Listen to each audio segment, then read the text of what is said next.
I'll never forget the day it all started. I pulled up to my property, just as Karen was screaming at the locksmith. She was waving a clipboard like it was a badge of honor, yelling, "This squatter's days are numbered."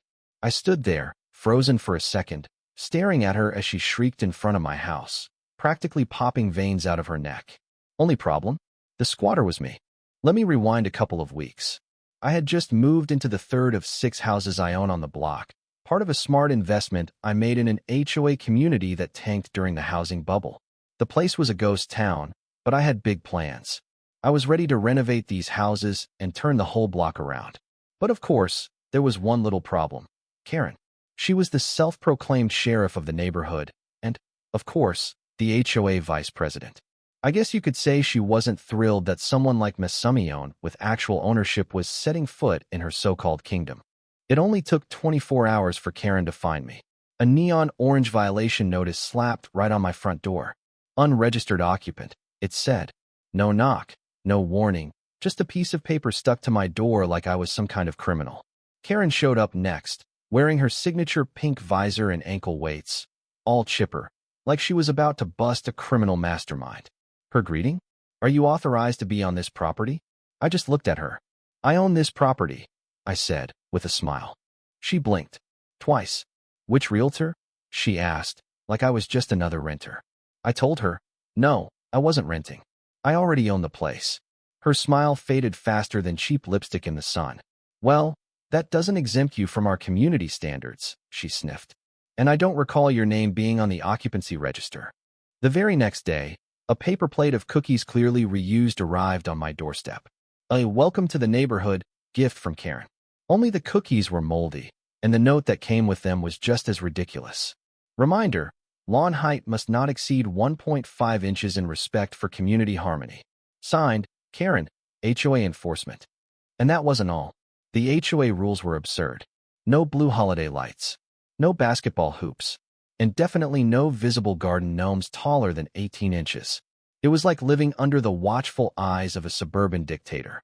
My neighbor, Terry, leaned over the hedge one evening and whispered, "Don't let her catch you with 2 trash cans at the curb. She'll call a hearing." And sure enough, within 72 hours, I got my first official report for squatting. Karen had decided I wasn't allowed to own multiple houses in her neighborhood. "You're not on the lease," she barked. "This community doesn't tolerate loiterers." I tried to tell her I didn't need a lease. I had a deed to the place. Her eyes narrowed. "We'll see about that." By the end of the week, I had received 5 separate violation notices. One for having car window tint that she deemed inappropriate. Another for whistling too loudly before 8 a.m. One of them even accused me of unauthorized bird feeding because a blue jay kept landing on my fence. "We have a delicate ecosystem," she snapped at me, as if I had summoned the bird from the heavens. But the real kicker came on Sunday. The HOA was holding their weekly community walkthrough, like some suburban parade. Karen strutted down my driveway with a dozen clipboard-carrying neighbors following her, like a little army. She stopped right in front of me and declared, "This unit has an unverified occupant. We may need to pursue forced removal." The cameras came out. Neighbors mumbled behind their clipboards. I stood there, holding my Starbucks cup like I was in a bad sitcom, still in shock. "Karen," I said slowly, "I own this house. And I own 5 more. I own 60% of this HOA." You could hear a squirrel sneeze in the silence that followed. Clipboards dropped. People coughed. Karen turned as pale as the Crocs she was wearing. "That's not possible," she croaked, clearly rattled. "There must be a mistake." "No mistake," I said, handing her the paperwork. "You just tried to evict your landlord." The room was dead silent. Whispers spread like wildfire. "He owns most of the HOA," someone muttered. Karen tried to recover, but her laugh was weak. "Of course, we knew that," she said, trying to sound confident. "This was just a routine inspection, a misunderstanding." But the fear in her eyes? That wasn't a misunderstanding.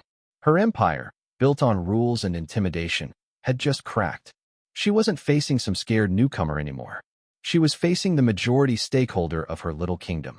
And I wasn't done with her. The very next morning, I woke up to find a new violation notice zip-tied to my door. This time it claimed that I was unlicensed to occupy multiple units. The ink was barely dry when my phone buzzed. It was a group text from the HOA board. Emergency review of non-compliant stakeholder. Karen had gone full nuclear. She rallied the HOA board to review my legitimacy as a homeowner. The nerve. She included screenshots of my Zillow listings as evidence of suspicious activity. It was a joke. Within 24 hours, she had called an emergency HOA meeting at the community center. The one with flickering fluorescent lights and folding chairs that always smelled like expired potpourri. Karen walked in, flanked by her loyal minions Marge, who used to work mall security, Phil, the guy who fined his neighbor for planting tomatoes too close to the sidewalk, and Becky, the Bible reading enthusiast who could have won a Grammy for how dramatically she read Section 8.3 subsection C. Karen opened with a big sigh. We are gathered here today to address the presence of a hostile stakeholder who is undermining the structural harmony of our community. I raised my hand. You mean me? She ignored me. Becky began reading from the HOA handbook like she was auditioning for Shakespeare. No entity may hold multiple contiguous properties, she read. Ownership results in undue influence over democratic processes. Karen beamed. See, folks? It's a loophole. A power play. I blinked. You're accusing me of a hostile takeover? Karen nodded solemnly. We must preserve the sanctity of one home, one vote. I smiled. Well, unfortunately for you, the HOA charter was amended in 2009. Owner votes are proportional to property holdings. Section 3.2 overrides 8.3. Silence. Phil squinted at me. Is that real? Karen shot him a look that could curdle milk. Don't be naive, Phil. But the room was shifting. People started glancing around. Someone whispered, wait, he's not breaking any rules. Karen slammed her hand on the table. Whether or not it's legal, she cried, it's unethical. He's destabilizing the entire culture of this neighborhood. I leaned forward. You mean the culture of micromanaging and citing people for wind chimes? Murmurs rippled through the room. Even Marge crossed her arms. Karen tried another angle. We can't allow rentals to become the dominant element, she said. I smirked. I'm not renting. I'm renovating at my own expense. You're welcome, by the way, because the property values are going up because of me. More murmurs. Becky hesitated. Wait, is that why the appraisals went up last month? Karen's jaw clenched so tight you could have cracked a walnut on it. This meeting is now closed, she barked, slamming her gavel. I'll be filing a formal complaint with the regional HOA council. She stormed out, but not before hissing. Don't get too comfortable. The HOA has teeth. But the next day, my mailbox was stuffed with fresh violations. The fines were piling up for the smallest things: garage light intensity, tree foliage encroachment, and my favorite, suspicious eye contact with board member. Yes, eye contact. Karen was weaponizing paperwork like it was artillery. But she made a big mistake. That evening, I sent donuts, maple bars, Boston creams to every house in the HOA. Along with a letter, I wrote, Hi neighbor, I'm the guy Karen called a squatter. Thought I'd introduce myself and offer dessert. Below is a list of home upgrades I'm funding at my own expense: roof replacements, pest control, sidewalk resurfacing. The reaction was immediate. The elderly couple from Lot 14 knocked on my door with homemade jam. The young family from 2 streets over invited me to their barbecue. Meanwhile, Karen stood across the street, fuming like a kettle on a stove, as my neighbors walked to my porch with smiles and waves. And I was just getting started. I filed to run for the HOA board. Karen's reaction was explosive. That's not allowed, she screamed. Conflict of interest. I showed her the bylaws. I was eligible to run, and I was winning. Then, I asked for an audit of the HOA finances. Turns out, Karen had been funneling HOA money into questionable expenses. Over $18,000 had been spent with no receipts, no vendor logs. It was all for security consultations and aesthetic enforcement enhancements, basically lawn signs and golf carts.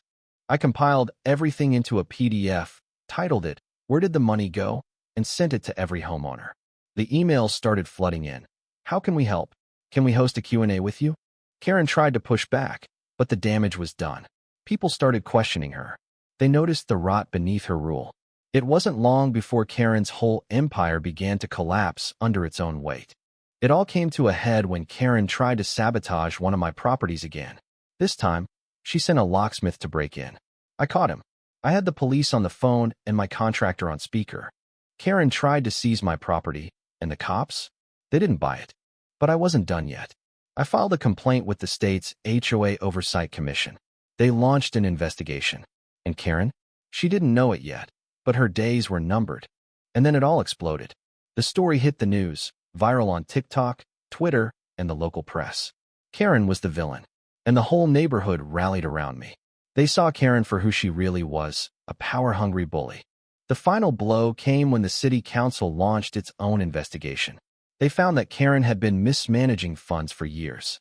The HOA had wasted money on frivolous things while ignoring actual community needs. In the end, the HOA was dissolved. Karen was kicked out, her powers stripped away. The community voted in a new council, one that wasn't driven by fear, but by transparency, progress, and a genuine love for the neighborhood. Karen? She was finished. Her influence was gone. And as for me, I still live here. The properties are thriving. The kids play in the streets. And every now and then, a new neighbor leans in and says, "Let me tell you about Karen." But it always ends the same way, with a laugh and the words, "And then he bought the whole neighborhood." What do you think? Was Karen right to try and stop me? Should the HOA have more power or less? Let me know in the comments below. And don't forget to like, subscribe, and share if you've ever had an HOA nightmare of your own.